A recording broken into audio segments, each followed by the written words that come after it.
Kamusta po kayo mga kaninong?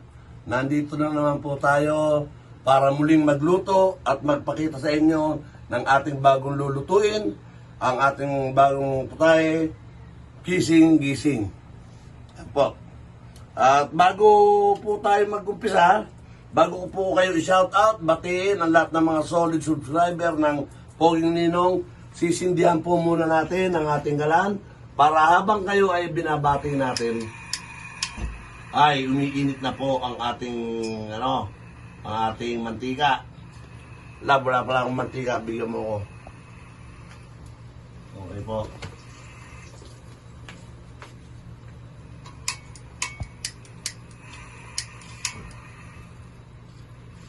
Sandali lang po. Ayan po. At ngayon po, dahan-dahan lang po natin. Lalagyan ng konting mantika, panggisa lang naman po.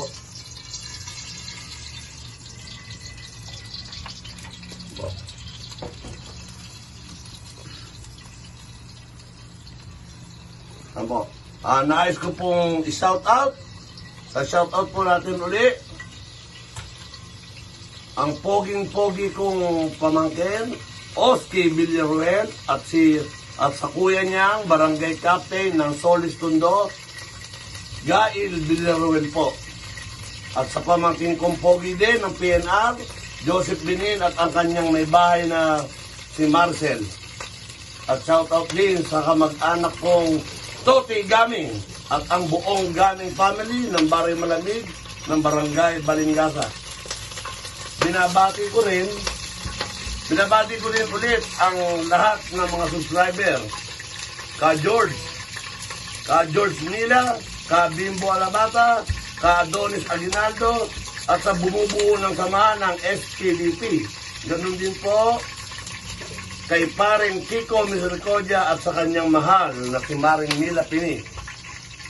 Sa aking kapitante, Constante Jansin, paring Ray Lamar, at sa mga organisasyon ng ating Balingasa. Sabado night, Happy Boys, at The Jobs. Ngayon po, umpisa na po nating magluto. Ang ating unahin po, ang ating sibuyas. Yan po. Gagamitin natin ang ating sandok. Ang ating, hindi na tayo magpapatholder dahil may hawakan naman ang ating wok. Yan. Pwede natin ilakas ng konti. Yan. Yan. Ngayon, ang ating sibuyas, nakalagay na, bawang naman. Yan. Pag hindi ko ginamit kasi itong sandok na to, hindi na tayo masasanay dito. Kaya kailangan gamitin po. Yan. Medyo naluluto na. Pag naluluto na po yan, pwede na natin ilagay ang ating karne. Ito po ang ating sili. Siling panigang, 10 piraso po. Kaya siguro gising-gising. Magigising tayo sa anghang. Ewan ko po kung gusto niyo pang lagyan ng siling labuyo, pwede pa rin po. At ngayon po, lalagay na natin ang ating... napakuluan na po natin to ha. Yung ating karne, napakuluan na po natin para mas mabilis natin siyang maproseso, maluto. Hindi na po yung matagal tayong nagbibideo. Yes! Masarap gamitin nga. Masarap ipanghalo. Masarap itulak. Oh. Yan. Medyo pagmamantikain po natin, medyo paprito-prito lang natin ng konti. Dapat pala, mali, inuna pala natin yung baboy, dapat. Tapos, hindi na tayo naglagay ng mantika. Inuna natin yung baboy. Tapos, pag may mantika na, tsaka natin nilagay yung sibuyas at bawang. May naiwan pa, gusto pang magpaiwan.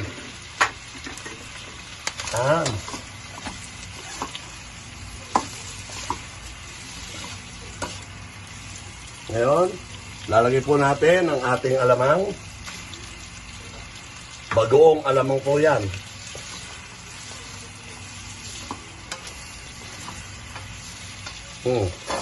Sabi na, hindi ka pa sanay, tumatapon.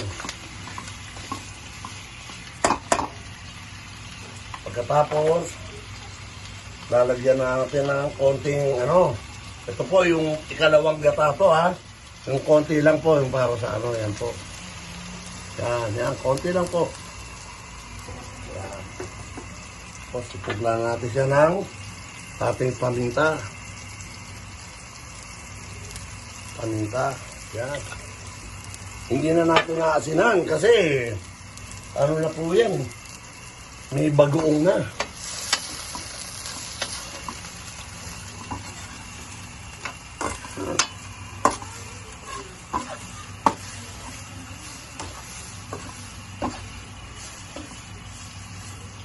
Yan po.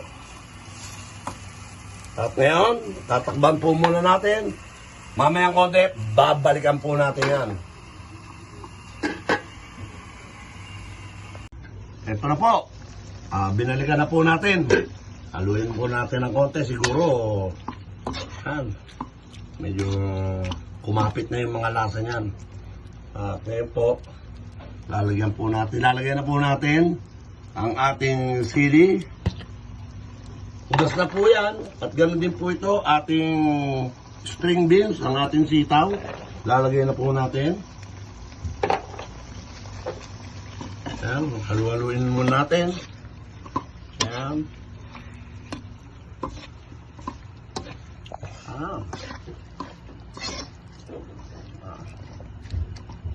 Medyo nakagalan. Yan.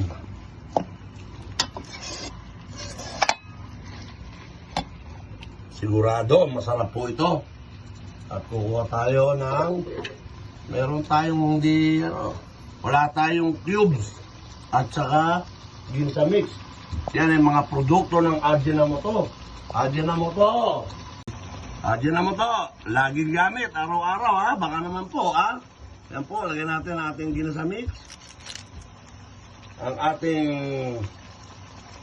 pork cubes. Yes, at ilalagay na din po natin ang ating gata. Yan po. Lagay na po natin ang gata.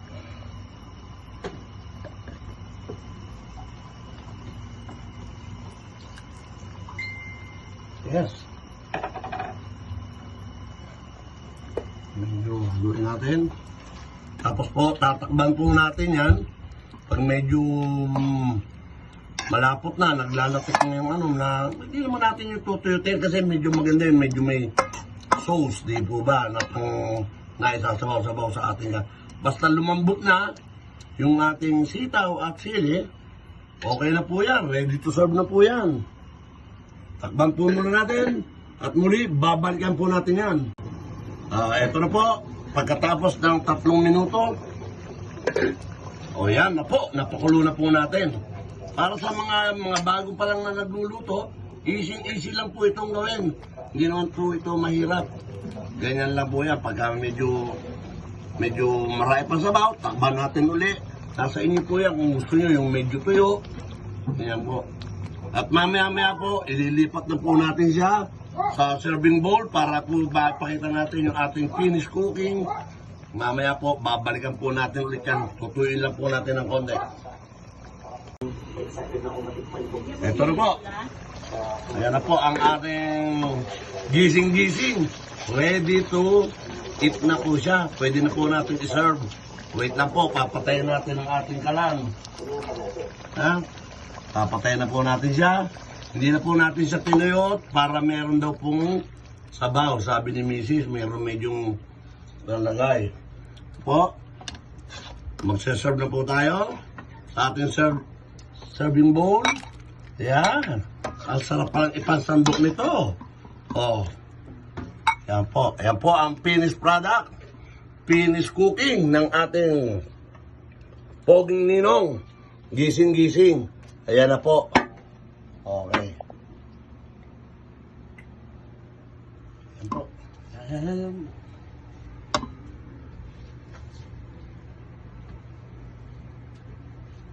Para mamaya.